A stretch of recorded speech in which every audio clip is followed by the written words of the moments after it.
Starofrigijski napisi, tule je Ankara, okolici Ankare so ti stari napisi, Frigija, Bitinija in pa tule Jezikaja.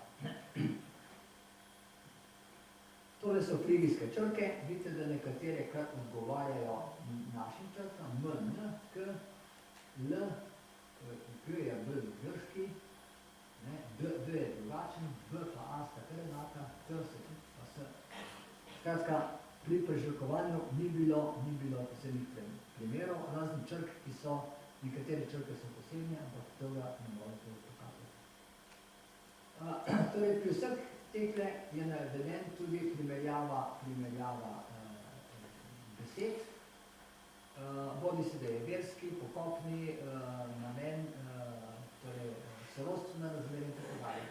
Ta pregled potrjuje, da je vsebina starofrigijskih napisov tudi vsakdanjega življenja, zato na napisi odkrivajo nove običaje, načine dela, življenja, besed pitja, javljanja in življenja starofrigijskih napisih manj, besed umnosti in dejavnosti pa več kot v retijskih napisih. Torej, primerjal sem z retijskimi napisi, ki so po vsebini bolj primerni starofrigijskem, medtem ko venetski so pa bolj votilni in pa pokopne narave.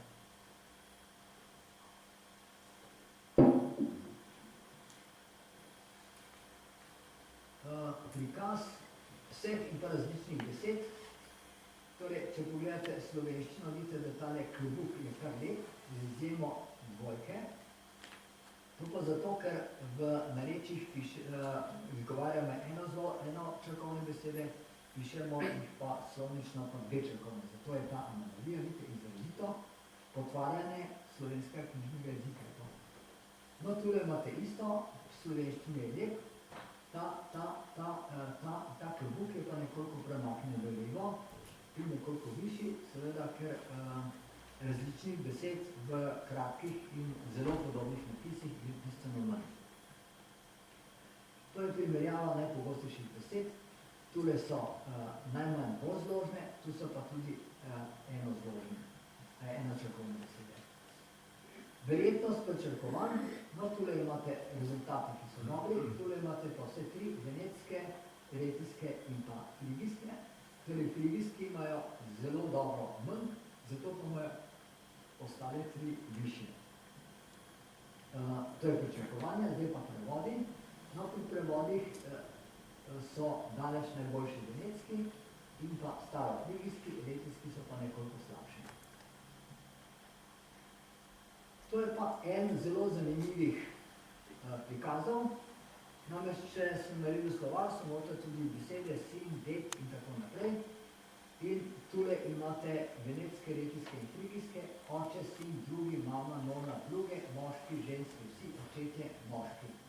Pri venetih sta poudarjene oče in sin skupaj 30, ter mama in nona skupaj 27.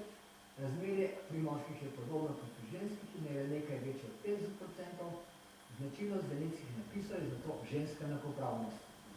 Pri retih je bistveno drugačne, oče je že 61%, pri moških pa se poveča na 83%, kar je verjetno povezano z lovsko naravnanostjo teh napisih.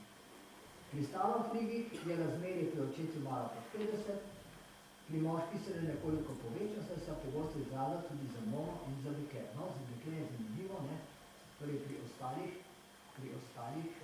teh napisih takih izrazov ni, tukaj so pa kar pogosti. Rezultat nakazuje enakopravnost med spoloma, tako kot pri venetih in